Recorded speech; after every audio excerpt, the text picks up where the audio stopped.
से सलाह लीजिए। भूकंप में घर सुरक्षित तो आप सुरक्षित।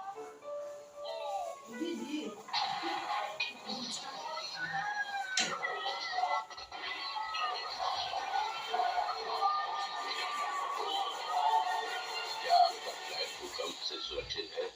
नया फ्लैट खरीदते वक्त किसी स्ट्रक्चरल इंजीनियर से सलाह लें। क्या यहाँ सॉइल टेस्टिंग किया गया है? क्या घर नेशनल बिल्डिंग कोड के मुताबिक बना? याद रहे, घर सुरक्षित तो आप सुरक्षित।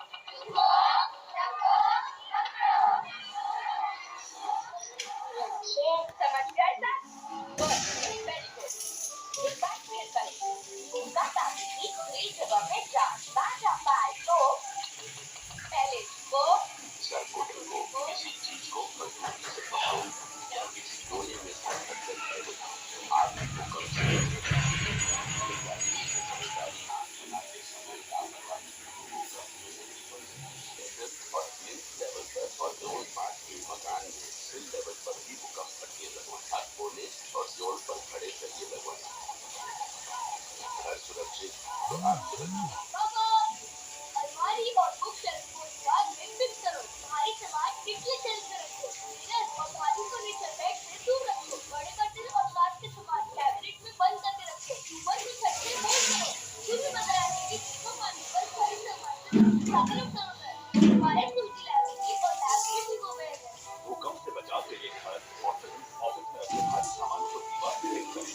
जरूरी बातों का साथ बताए आपकी जान। पिछली बार बाढ़ में बहुत तबाही हुई, सारा सामान बह गया था और पशु भी बंधे रह गए थे। अम्मा, एक बार बाढ़ आ गई तो इस बार हम तैयार हैं। खबर बिजली, टॉर्च, सूखा खाना, दवाइयाँ, बिजली का साफ पानी, रस्सी, माचिस, जरूरी कागजात और पहचान पत्र लेकर किसी ऊंची जगह पर चले जाएंगे। तैयारी कर लो अम्मा।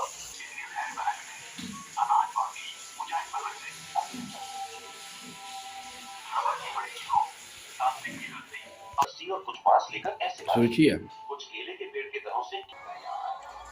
क्या आपके शहर या कस्बे जब आपदाओं के वक्त हम किस्मत के भरोसे थे, लेकिन अब राष्ट्रीय सोच ने दी है आपदा प्रबंधन को एक नई दिशा। तूफान से बचाव के लिए शेल्टर, भूकंप रोधी मकानों का निर्माण, पक्के बांध और मजबूत सड़कों के रखरखाव के लिए आर्किटेक्ट, सिविल इंजीनियर, कारीगरों और डॉक्टर्स को पुख्ता ट्रेनिंग देने के साथ साथ गांव-गांव में आपदा से नुकसान हो सकता है कम अगर तैयारी करें हम।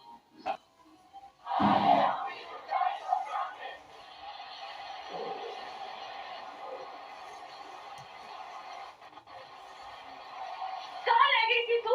अरे ये बच्चे तो पूरी तरह भीग गए हैं। ओहो, तौलिया दे जल्दी से। हैं? और ये बुरारी कहाँ रह गया? अरे भैया गाड़ी ठीक करवाने की कोशिश कर रहे हैं। कह रहे थे कि रास्ते में भी बंद पड़ गई थी 2-3 बार बारिश में। हाँ, उन्होंने कहा बच्चों को लेकर घर जाओ, बारिश कम होने के बाद इनका सामान में पहुंचा दूंगा। बहुत पानी है दादी, मैं जहाज बनाऊंगा। हाँ हाँ, बना लेना बना लेना, पहले जरा बारिश तो रुक जाए। ओहो, कहने बारिश देखो रुकने का नाम ही नहीं ले रही है। ले तू भी सर पोंछ ले होंगे। पर कोई नहीं, पहन लेना, मैं जरा सबके लिए गरम गरम। लो जरा गरम गरम दूध।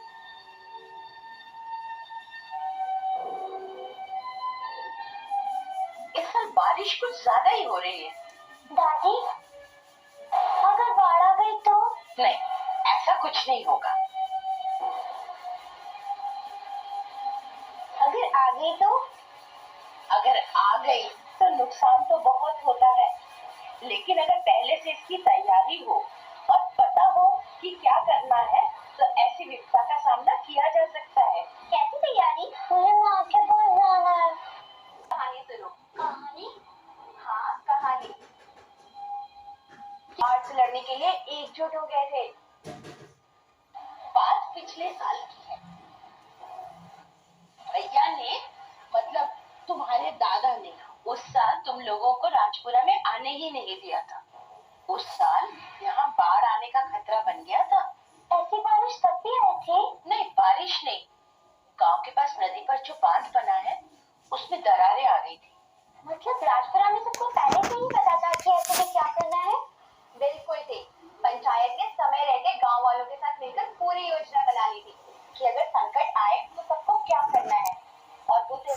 में तैयारी भी हो गई थी कि संकट की सूचना गांव वालों को देने के लिए ढोल बजाए गए, जिसे सुनकर सबने अपना जरूरी सामान बांध लिया और घर खाली कर दिए। पहले ही कर चुके थे। सुरक्षित जगह माने ऐसी जगह जो ऊंचाई पर हो, जहाँ पानी आसानी से नहीं पहुँच सके, जैसे हमारा उप स्वास्थ्य केंद्र या आंगनवाड़ी। वो तो तुमने दी। प्राथमिक चिकित्सा की व्यवस्था रखनी चाहिए। गर्भवती औरतों और छोटे बच्चों का खास ध्यान रखा जाना चाहिए। 4, खाने का सामान, पीने का साफ पानी और शौचालय की व्यवस्था समय रहते ही कर लेनी चाहिए। सही जवाब है, विपदा आने पर हमें समय रहते ही लोगों को सुरक्षित जगहों पर पहुंचाना चाहिए। सरकारी अधिकारियों की सहायता से हमें लापता लोगों की खोज और उनका बचाव करना चाहिए। प्राथमिक चिकित्सा की व्यवस्था रखनी चाहिए। गर्भवती औरतों और छोटे बच्चों का खास ध्यान रखा जाना चाहिए और खाने का सामान, पीने का साफ पानी और शौचालय की व्यवस्था समय रहते ही लोगों को वहां पहुंचा देना चाहिए। दवाइयों का भी इंतजाम होना चाहिए। शाबाश बेटी, शाबाश। मेरा वाला भी पढ़ो। कर सकते हैं। सुरक्षित जगह की पहचान होनी चाहिए। जरूरी कागजों की सुरक्षा होनी चाहिए। अगर हमने समय रहते ये सारी तैयारियां कर ली हैं, तो संकट के समय हम खुद को और अपने परिवार को बचा सकते हैं। इसलिए हमेशा तैयार रहिए।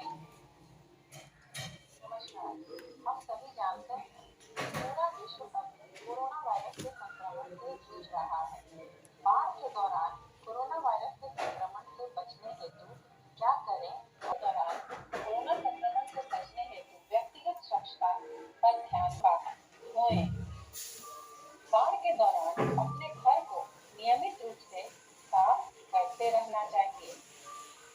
बाढ़ एवं कोरोना संक्रमण जोखिम को देखते हुए रोग प्रतिरोधी क्षमता बढ़ाने हेतु नियमित व्यायाम करें तथा पौष्टिक भोजन का सेवन करें। छींकने और खांसने के दौरान अपना मुंह ढकें। यदि कोई खांस या छींक रहा हो तो उससे उचित दूरी बना। सार्वजनिक स्थानों अथवा रिलीफ कैंपों में को भी ऐसा करने से रोकें।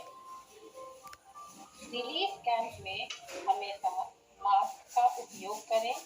रिलीफ कैंप में भीड़ न लगाएं तथा 2 गज की दूरी का पालन करें एवं दूसरों को भी ऐसा करने की प्रेरणा दें।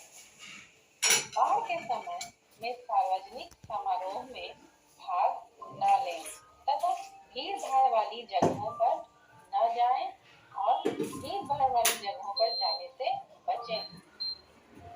अगर बाढ़ का पानी आपके आना जाना पड़ रहा है तो घर आने पर तुरंत भुगतान करना है।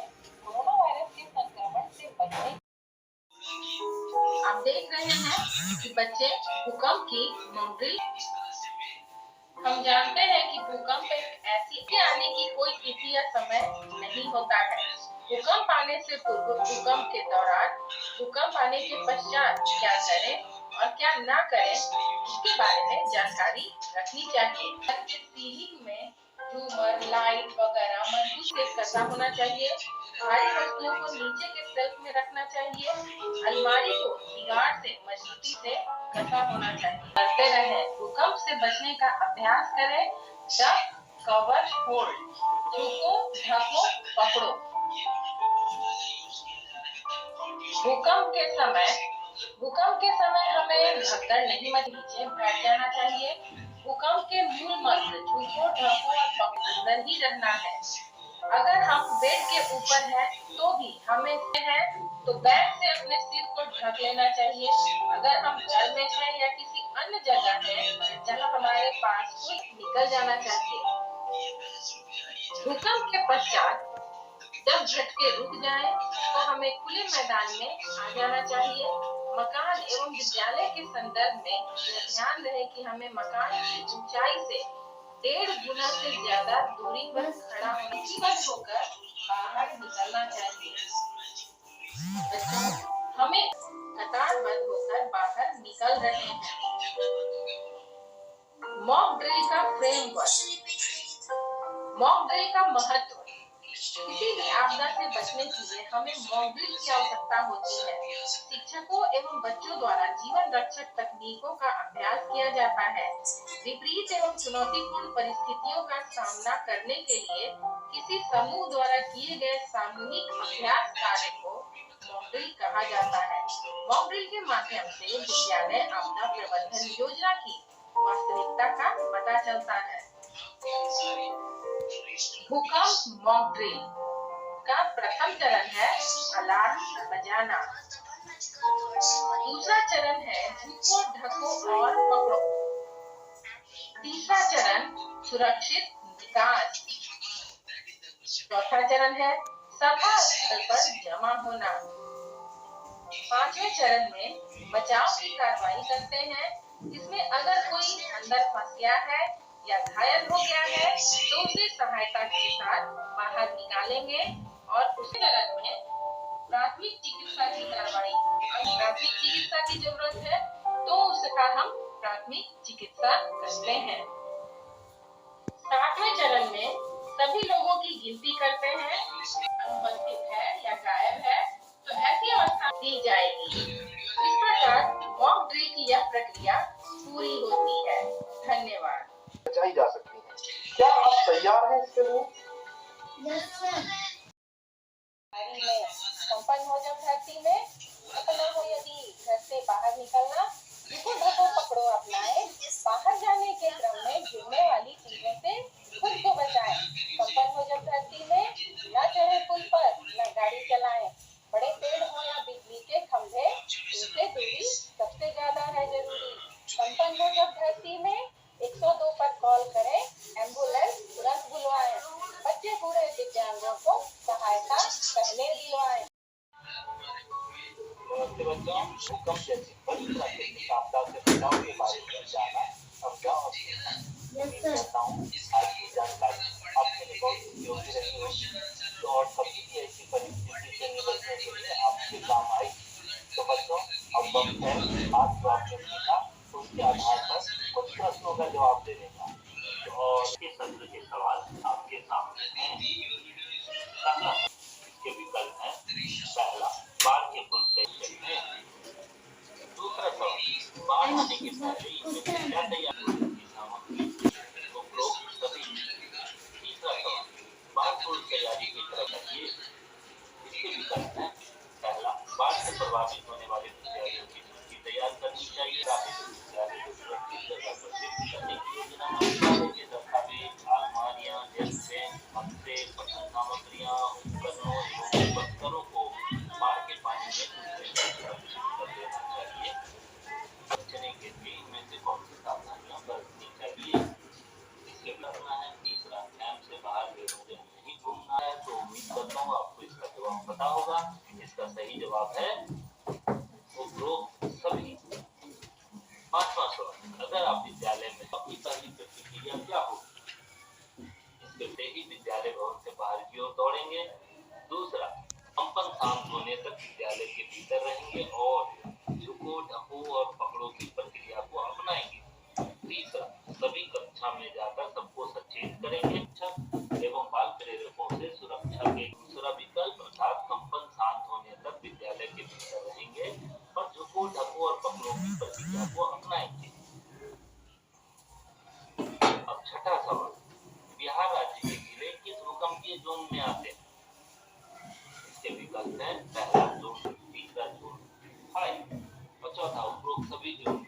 आ गया तो आप उम्मीद करता हूँ आपको इसका पता, इसके उत्तर का पता होगा। इसका सही उत्तर है उपरोक्त सभी जोन में। जैसा कि आज आपको बताया गया, बिहार के 10 जिले जोन 3 में हैं, 18 जिले जोन 4 में हैं और फिर से 10 जिले जोन 5 में हैं। अभी तक हमने आपसे 6 प्रश्न पूछे। अब वक्त है गृह कार्य का। बच्चों, आज आपने बाढ़ एवं भूकंप से होने वाले खतरे एवं इससे बचाव के बारे में सीखा। अब आपको करना क्या है? करना यह है कि भूकंप से बचाव के लिए जो आपको बताया गया, झुको, ढको और पकड़ो की प्रक्रिया, उसका अभ्यास करना है और दूसरे को भी बताना है।